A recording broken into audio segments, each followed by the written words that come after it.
Bonjour à tous, Madame la Présidente, chers collègues. Le vœu que nous examinons aujourd'hui met des mots finalement sur une réalité que nous vivons déjà. L'État nous demande de faire toujours plus avec toujours moins. Et cette fois, cela a été rappelé par Bertrand, il ne s'agit pas d'un petit serrage de vis, mais d'une ponction historique. Plus de 6 milliards d'euros à l'échelle nationalement, dont 27 millions potentiellement pour notre métropole, 27 millions de baisses de dotation et de dépenses contraintes par l'État.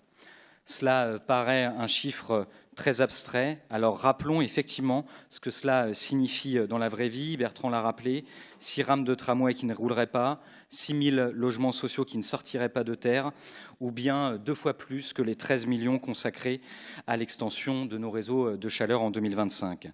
Et que l'on ne nous dise pas que les métropoles sont riches. La réalité, c'est que les métropoles concentrent 2 tiers de la pauvreté du pays et qu'elles réalisent la moitié des investissements publics du pays. Ce sont les territoires qui portent le pays, pas ceux qui le plombent.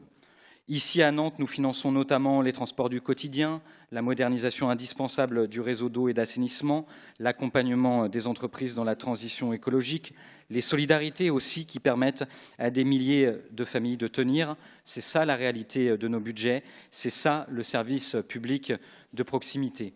Et pendant ce temps, l'État détricote ce qu'il avait lui-même promis, les garanties de compensation de la taxe d'habitation, de la taxe professionnelle, de la CVAE, du fonds de compensation de la TVA, sans parler des baisses de dotation comme celle de la DGF, qui représente 1,7 million en 2026. Les élus communistes et républicains le disent sans détour.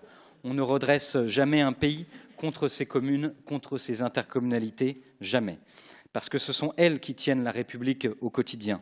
Ce sont elles qui investissent, qui accompagnent et qui protègent. Alors oui, nous voterons ce vœu, mais il doit être plus qu'une protestation polie, il doit être un avertissement. Nous refusons une austérité qui abîme les services publics, qui ralentit la transition écologique, qui fragilise les solidarités et qui, au fond, nie le rôle même des collectivités. La vraie question derrière cet enjeu budgétaire est simple. Est-ce qu'on veut une république centralisée qui siphonne ou une république décentralisée qui fait confiance et qui donne les moyens d'agir? Ce que nous défendons, nous, élus communistes, c'est une république qui choisit ses habitants avant le capital, une république qui investit, une république qui protège, une république qui tient ses engagements. Et nous le dirons clairement au gouvernement, arrêtez de faire des collectivités locales et intercommunalités la variable d'ajustement de vos erreurs. Donnez-nous au contraire les moyens d'agir et nous continuerons à faire notre part au service des habitantes et des habitants. Je vous remercie de votre attention.